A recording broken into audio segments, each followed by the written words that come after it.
नमस्कार दोस्तों, मैं भावनी मिश्रा अपनी चैनल विधि विधान में आप सभी का एक बार फिर से स्वागत करती हूँ। कैसे हैं आप लोग? माता रानी की कृपा आप सब पर बनी रहे। इस वीडियो में मैं आपसे शेयर करने जा रही हूँ हरतालिका तीज व्रत की पूजा का शुभ मुहूर्त, तृतीया तिथि कब शुरू होगी, कब समाप्त होगी, प्रदोष काल मुहूर्त क्या है, पारण कब करेंगे और पूजा की विधि क्या है, हरतालिका तीज व्रत का इसका पौराणिक महत्व क्या है और व्रत के नियम, ये सारी बातें मैं आपसे शेयर करूंगी। तो चलिए वीडियो स्टार्ट करते हैं। हरतालिका तीज व्रत हिंदू धर्म में मनाए जाने वाला एक प्रमुख व्रत है। भाद्रपद के शुक्ल पक्ष की तृतीया को हरतालिका तीज मनाई जाती है। दरअसल भाद्रपद की शुक्ल पक्ष तृतीया को हस्त नक्षत्र में भगवान शिव और माता पार्वती के पूजन का विशेष महत्व है। हरतालिका तीज व्रत कुमारी और सौभाग्यवती स्त्रियां करती हैं। विधवा महिला को भी इस व्रत को कर सकती हैं। हरतालिका तीज व्रत निराहार और निर्जला किया जाता है। मान्यता है कि इस व्रत को सबसे पहले माता पार्वती ने भगवान शंकर को पति के रूप में पाने के लिए किया था। हरतालिका तीज व्रत करने से महिलाओं को अखंड सौभाग्य की प्राप्ति होती है। अब मैं आपको बताने जा रही हूँ कि हरतालिका तीज व्रत किस दिन है। तो हरतालिका तीज व्रत 21 अगस्त शुक्रवार को है। 21 अगस्त शुक्रवार को है। तृतीया तिथि प्रारंभ होगी 21 अगस्त 2020 को सुबह 2:13 पे शुरू होगी। तृतीया तिथि समाप्त होगी 21 अगस्त 2020 को रात के 11:02 पर। तो पूरे दिन हरतालिका तीज व्रत रहेगा। अब मैं आपको बताने जा रही हूँ कि प्रातःकाल हरतालिका तीज व्रत का पूजा का मुहूर्त क्या है। सुबह के 5:54 से लेकर आप सुबह के 8:30 तक आप पूजा कर सकते हैं। प्रातःकाल पूजा का मुहूर्त है या इसकी अवधि 2 घंटे 36 मिनट रहेगी। प्रदोष काल हरतालिका तीज पूजा का शुभ मुहूर्त में बताने जा रही हूँ। शाम के 6:54 से लेकर आप रात के 9:06 तक आप पूजा कर सकते हैं।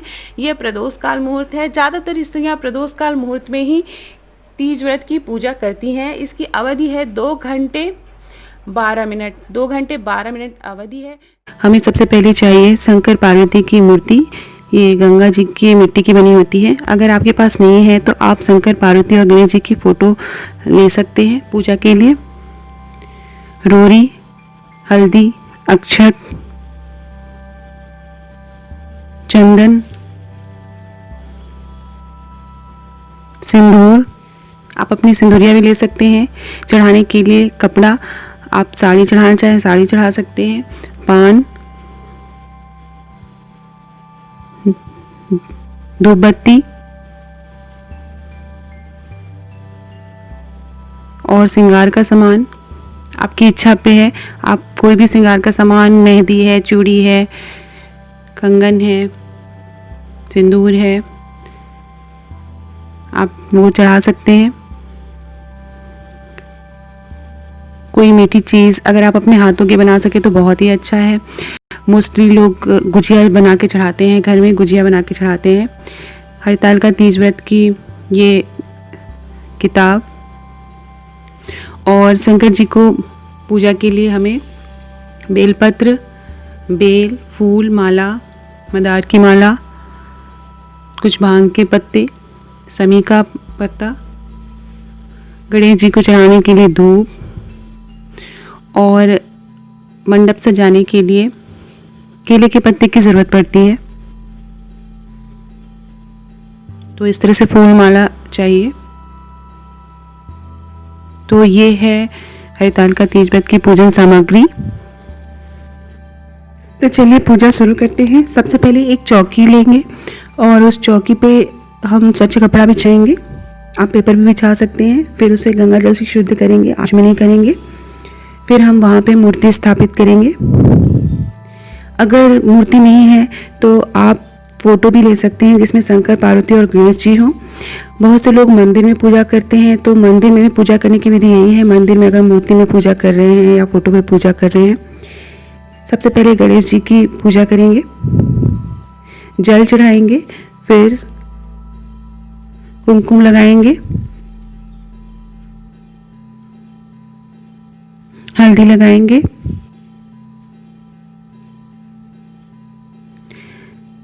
और फिर अक्षत चढ़ाएंगे। इस तरह की मूर्ति यहाँ पे मिलती है, बहुत जगह नहीं मिलती है। ये गंगा जी की मिट्टी या बालू से बनी हुई मूर्ति है। मूर्ति स्थापित करने से पहले अगर आपके पास केले के पत्ते हैं तो इसे चारों कोनों पे ज़रूर लगाइएगा। फिर माता पार्वती को सिंदूर चढ़ाएंगे और ये सिंदूर 5 या 7 बार चढ़ाना है। अभी सुहाग नहीं लेना है, सुहाग अगले दिन सुबह लेना रहता है। और सुहाग लेते समय जितने बार हम सिंदूर लेते हैं सुहाग में, फिर वापस हमें उतने बार सिंदूर चढ़ाना रहता है। फिर शंकर जी को मदार की माला चढ़ाएंगे।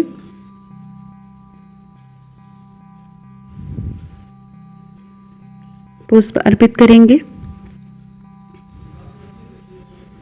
गणेश जी को फूल चढ़ाएंगे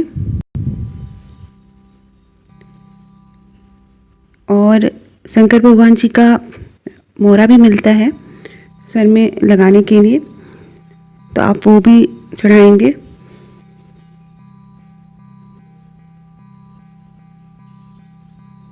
और बाकी पूजा विधि वैसे ही है जैसे आप करते हैं। शंकर भगवान जी को बेलपत्र चढ़ाएंगे। बेलपत्र में ये ध्यान देना जरूरी रहता है कि पत्ती कोई भी कटी ना हो और 3-3 के ग्रुप में हो। शमी की पत्ती चढ़ाएंगे।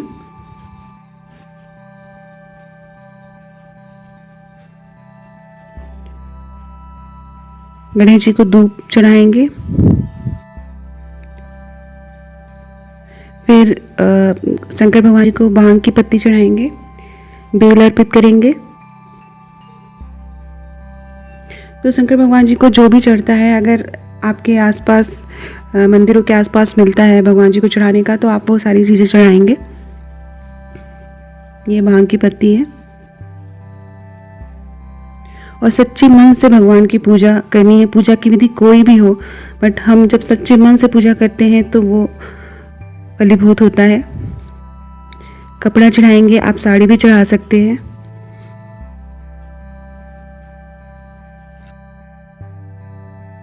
अब हम पान का बीड़ा चढ़ाएंगे, या आप पान के पत्ते में लौंग और इलायची रख के भी चढ़ा सकते हैं। इसके बाद हम माता गौरी को श्रृंगार का सामान चढ़ाएंगे। आप श्रृंगार के सामान में कुछ भी चढ़ा सकते हैं, जैसे कि मेहंदी है, चूड़ी है, बिंदी है, नेल पॉलिश है, लिपस्टिक है, पाउडर है, सीसा है। तो जो भी आपकी इच्छा है वो चढ़ाएंगे और इसे हमें पंडित जी को दान देना रहता है।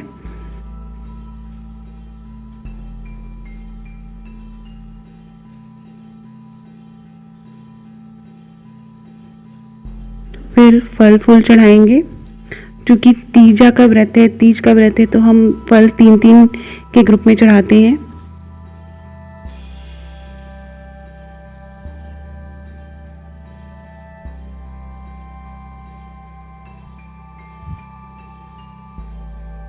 कोई भी मीठी चीज़ अपने हाथों की अगर बनी हो तो बहुत ही अच्छा है। बहुत से लोग तीजा व्रत में गुजिया बना के चढ़ाते हैं। फिर धूपबत्ती जलाएंगे और दिया जलाएंगे। तिल का तेल यूज़ करना है। शंकर भगवान जी के दिया के लिए तिल का तेल यूज़ किया जाता है। अगर नहीं है तो आप घी का दीपक जला सकते हैं।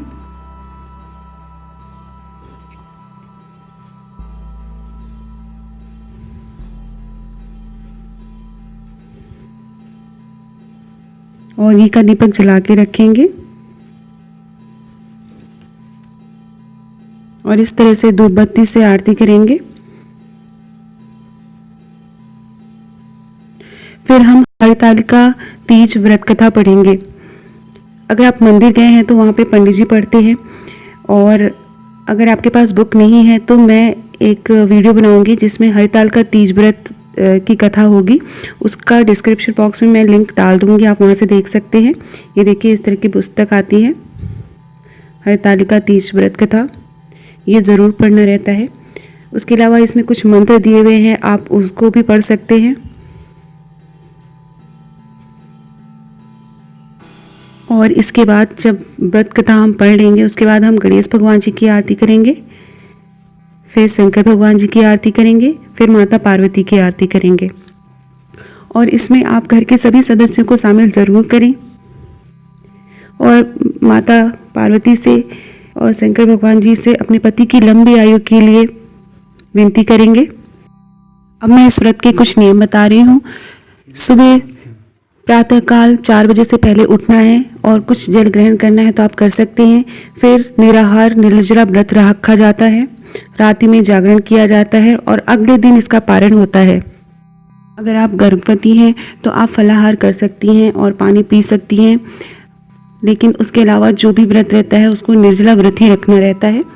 तो इस तरह से आरती करेंगे और आरती का इस तरह से आचमनी करेंगे, भोग लगाएंगे भगवान जी को और इस तरह से आरती दिखा के फिर घर के सभी सदस्यों को आरती देनी है। और फिर अंत में क्षमा प्रार्थना करनी है कि हमसे कोई भी भूल चूक हुई हो तो हमें माफ़ करिएगा।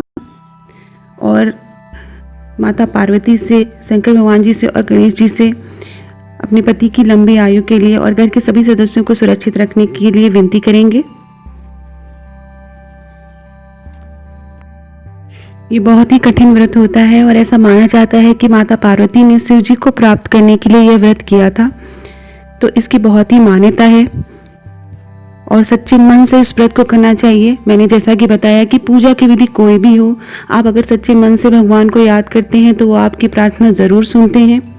घर के सभी सदस्यों को इसमें शामिल ज़रूर करें और अंत में अगले दिन सुबह उठकर फिर से आरती करनी चाहिए और माता पार्वती का सुहाग लेना चाहिए।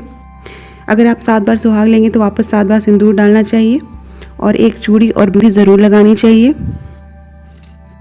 अगले दिन सुबह प्रातःकाल उठकर फिर से माता पार्वती, शंकर भगवान जी और गणेश जी की आरती करनी चाहिए और प्रसाद के रूप में चूड़ी और बिंदी लगानी चाहिए। श्रृंगार का सामान और कपड़े चढ़ाए हैं उसे पंडित जी को दान करना चाहिए। जो फूल और माला और मूर्ति है उसे गंगा जी में विसर्जित करना चाहिए। इस तरह से हम हरिताल का तीज व्रत की पूजा करेंगे। याद ये रखना है कि सायंकाल में ये पूजा होती है, बट हम शुभ मुहूर्त का ध्यान ज़रूर देंगे कि हमारा पूजा का शुभ मुहूर्त क्या है, उसी मुहूर्त में पूजा करनी चाहिए। तो ये था मेरा वीडियो। अगर आपको मेरा वीडियो पसंद आया है तो लाइक करें, सब्सक्राइब करें, कमेंट करें।